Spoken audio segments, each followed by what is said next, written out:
Hello fellow YouTubers, Bear Prepper here. Today we're going to make some baked beans. Well, can and make homemade baked beans. So one of the things that a lot of people probably don't know about baked beans when you're pressure canning them is that you've got to start with the right bean.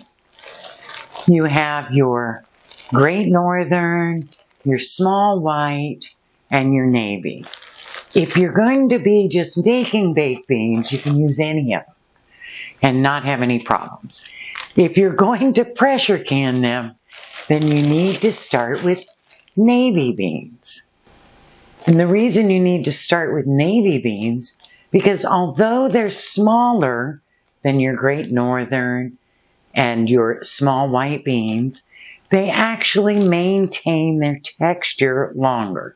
So they're firmer, more dense, and so they really lend themselves well to pressure canning, because if you're going to can them with bacon or salt pork, then you're going to need to pressure can them for 75 minutes. If you don't use any meat products whatsoever, then you can go ahead and can them for 65 minutes, and that's for pints. So, and I mean, you could do these in quarts, but pints is better. It just is. I like doing pints, so we're going to show you pints. Quarts, you would do 90 minutes or 80 minutes if you wanted to do that way, but we're going to do pints today. So the first thing you do is the night before you want to make your beans is you put them in a container with water. And I use a bowl, as you see here. It's got to be able to get double the size, at least double the size. So do you see the comparison? And this is full.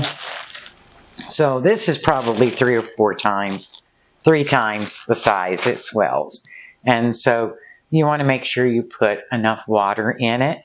I usually go double the water of what I see of the beans so that it can rehydrate. And you can usually tell within a couple of hours if you're going to have to add water to it. You also want to add 2 to 3 tablespoons of salt in it. And the reason we're adding the salt is so that the skins don't break. So the outer shell, if you don't put salt in it, they actually rip apart. But if you do them with salt water, then the skins are going to stay on them. And so that's why you want to do them with the salt water. And you want to use a good amount, I know, but you're going to rinse them off and throw it away anyway. So don't worry about that. It's just strictly to keep those skins on. So let's go ahead and get these rinsed off, and then we'll start making our sauce and jarring up our beans, and we'll get moving on this. So there's 2 things you're going to do. First, you're going to take your beans and you're going to put them in your jar. Now remember, these have another hour to cook, so you don't want to fill your jar with them. You want to do it probably about 3/4 of the way. And when I say 3/4 of the way, you're going to do it to this mark on your jars, 3/4 of the way to this, so about here.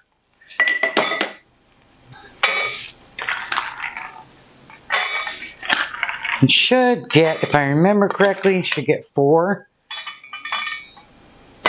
4.5.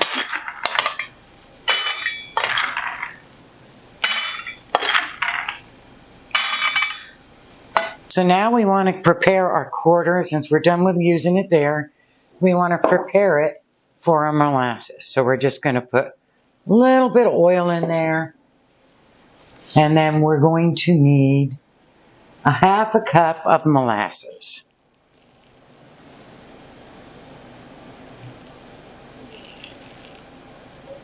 And the reason we put the oil in there was to help the molasses come out of the measuring spoon. Oh, a little more won't hurt you. Make sure you wipe off your rim of your jar for your molasses. Otherwise, you'll have a mess in your cabinet. All right. So we've got our molasses in there. And now we need to add 2 tablespoons of ketchup, 2 teaspoons of mustard, 2 tablespoons of apple cider vinegar, and I always use apple cider vinegar with Mother, 8 tablespoons of sugar, 1½ teaspoons of salt. I do use Redmond's real salt.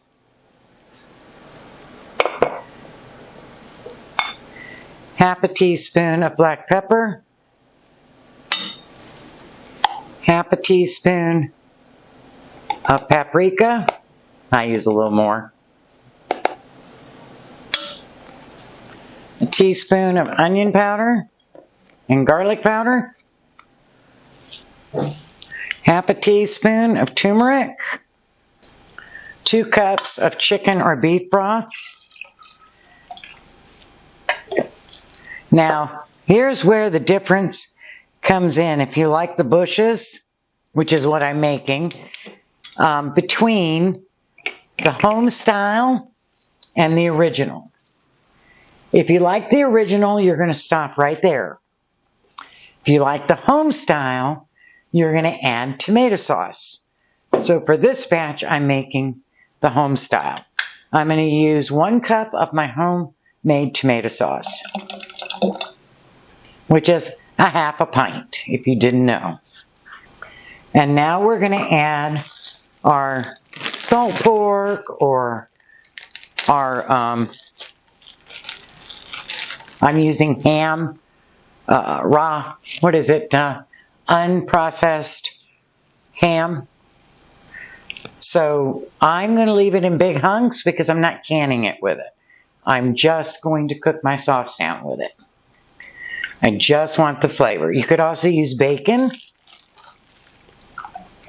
and you can can it with it, but here's the thing you need to remember. If you're going to can a pork product in a pressure canner, it's going to get a burnt taste. Some people like that flavor that it gets. It's like the difference between sugar and molasses. So it depends on the individual. If you don't mind that flavor, Pet loves that flavor. I don't care for it. So I'm going to simmer my sauce with it in it and then take it out before I can. So we're going to simmer this. Once it comes to a boil, we're going to simmer it for 20 minutes. And then we'll finish up our canning process.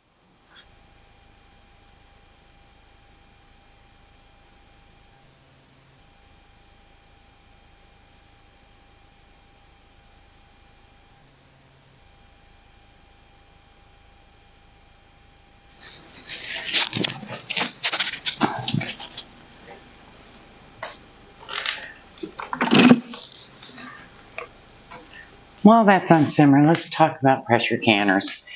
I have an All-American, I have a Presto, and I have an electric.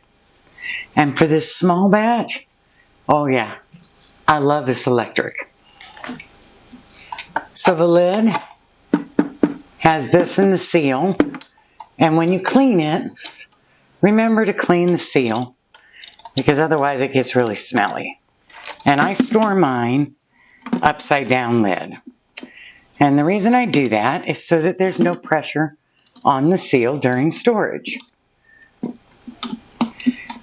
And the part that I always would forget and wonder why it wouldn't close is that this seal fits in between. So, can you see it? It's like right in the middle of the gasket. So you just slide it under. Your regulator, it's hard, but it pops off. So when you start your pressure canning process, this is off so that it can vent.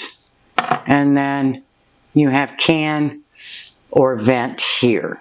A lot of people just choose to do the venting like that, which you can do. and then seal there.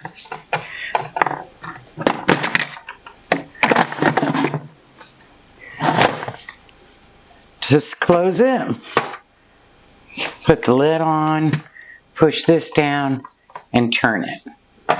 You start like that, or like this, and then move on. The inside,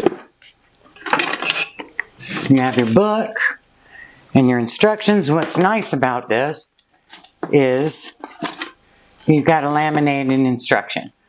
Boiling water, bath canning, and pressure canning. So what's really interesting, the main difference between the pressure canning method and the boiling water method in this canner compared to your Presto or your All-American is that in your Presto and All-American, you have to adjust the time based on the altitude. Well, in the boiling bath water, you do the same thing. So if you are at between 1,000 and 3,000 feet, you're going to add 5 minutes to whatever your pressure, your boiling water bath time is. If you're over 3,000, it's 10 minutes, and if you're over 6,000, it's 15 minutes you're going to add. But on the pressure canning, you don't add anything. It automatically adjusts because the water won't boil to a certain degree. It won't start pressurizing. So you don't have to worry about that, which is awesome. Inside here is a water line for pressure canning, and you just fill the water up to that. It's 3 quarts, makes it really easy. Water bath canning, it works great for pints. I don't particularly care to use it when I'm doing quarts because the water is right up here and of course it's splattering. So, and I can show you that.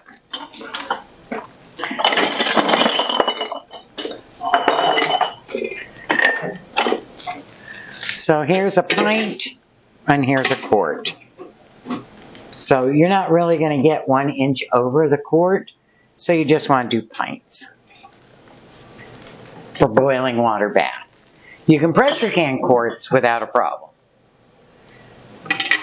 It comes with a tray. And all you do is you put it in, you put your 3 quarts of water. You can also wash your jars in here or warm your jars in here. I don't. I actually skip that method, skip that process, and you can skip it with the buttons right here. Oop. There's the button. Let me back it up so you can see them.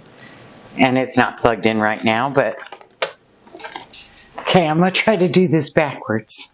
So, I have 1 quart of water already in here, and we're going to pour 2 more quarts of water.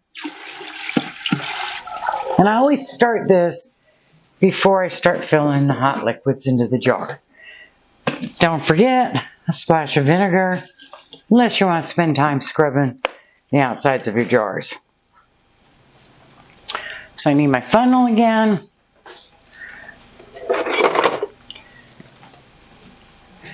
And of course, I need a way to get the juice out of the pot. We're just going to use a measuring cup.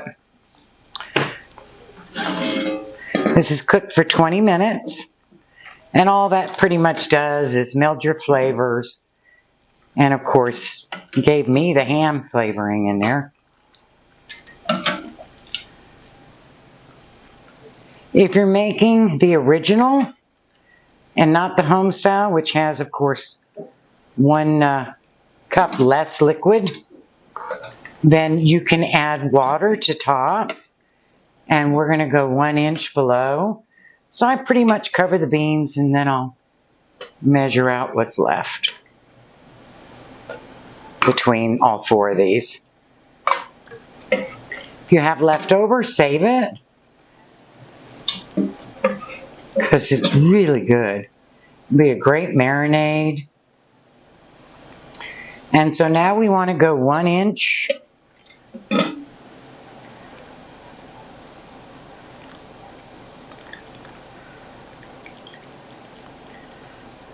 headspace.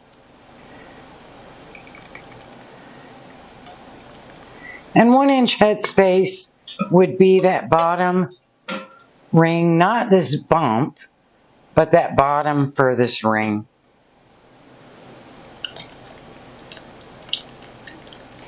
And you can use a measure. I do have some extra sauce. Woohoo! Let's go ahead and take this off and move this one up.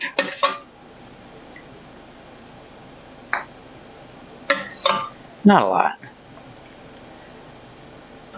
But I'm going to save that. I'll put it in my next batch because the next batch I'm making a big batch. This is just to show you guys the recipe.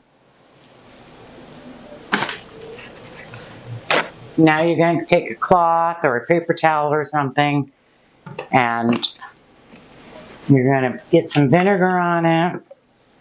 And I use vinegar because sugars and everything. And when you're wiping this, what you need to remember is this flat part is where your seal is going to go.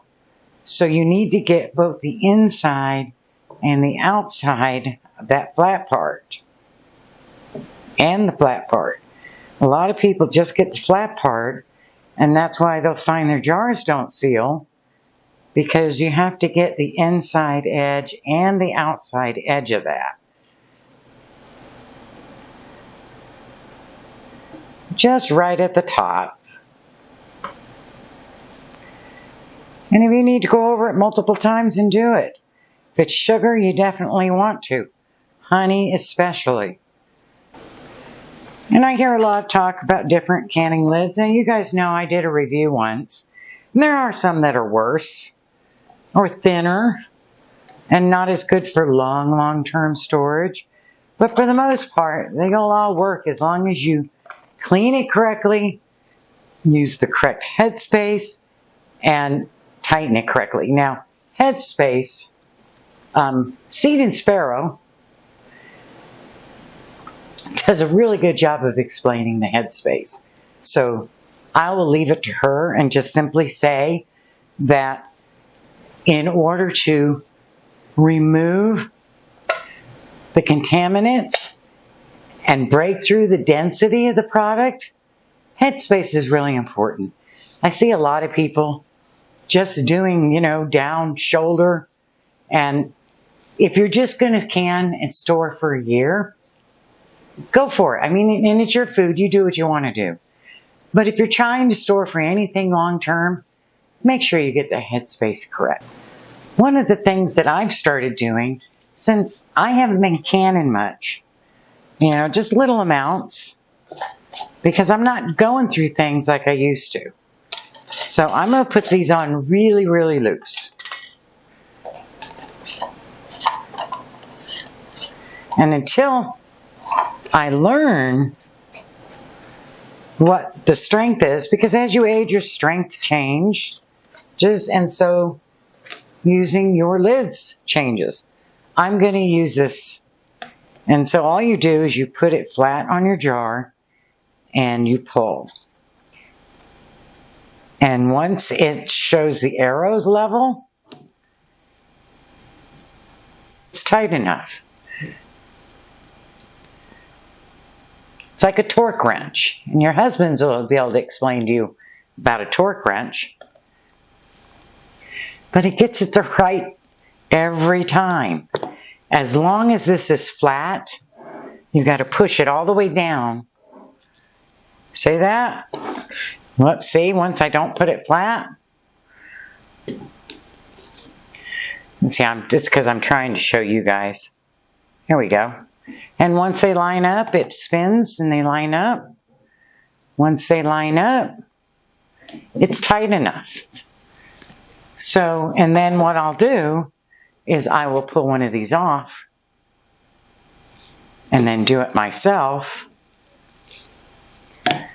and see, I got it right. So, if you're not sure and you feel really uncomfortable, grab one of these. I'm sure they have them on Amazon. It's a ball and I'm not sure what it's called. A jar. I'll look it up and put it in the links below. Somewhere in there. Alright, so now that I have all my jars sealed, I'm going to put them in my canner. I'm going to space them apart. And you can fit 7 pints or 5 quarts in this canner. So then we get the lid on, close it. All right, now here's where it gets difficult because I'm going to do this from behind. All right, well, I'm going to get my head in that. Let me come around here instead. So we have pressure can or boiling water bath. We're going to pressure can it. Since I cooked this one, you push the button. Since I cooked this one with meat, we're going to pressure can it for 75 minutes. I know I pulled the meat out. I am still going to pressure can it for 75 minutes because I put meat in here. And these beans can handle it. And then I'm going to hit go. Now, this first insert jars is to warm your jars when they're empty. So I'm going to hold this play button and advance to the heat because I'm not going to do the jar part. I've already got my product in my jars and I've already got them in the canner. My water was warm out of the tap and my jars with the cooled beans and the warm fluid or the hot fluid was warm. So we're good. So now I'm going to do this. I'm going to get a warning when it's done venting. I'm going to put my regulator on. You can use a pot holder to do it, but I'll be honest with you, I haven't found it to be a problem. And just push it on. Or if you're really afraid of the heat, you just put it like this. And then when the timer goes off, you just swing it around. And that works too. But make sure that you're on vent when it's doing this because it's got to steam. And it's going to tell you the 10-minute countdown. It's going to give you a beep. And what's awesome about this, let me get over here. What's the best thing about this is once you've advanced it with the play button past the venting, you're done.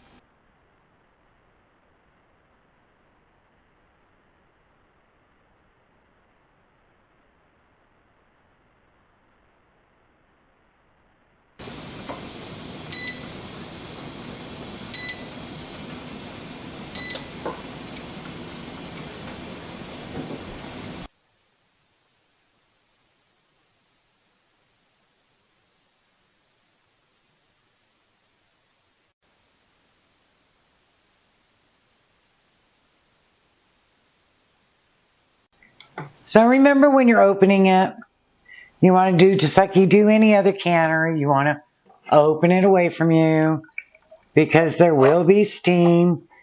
And I always store mine with the lid upside down. Get the jar lifter. Isn't that beautiful?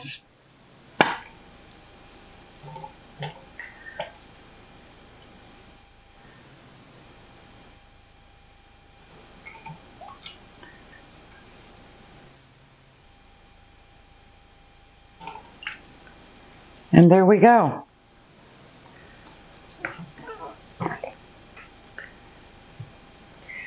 Now you're going to let those sit overnight.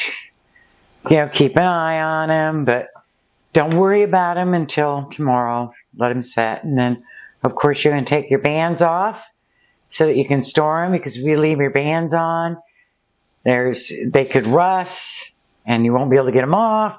Or you'll get a false seal. The seal could break and you won't know because it won't pop off of it.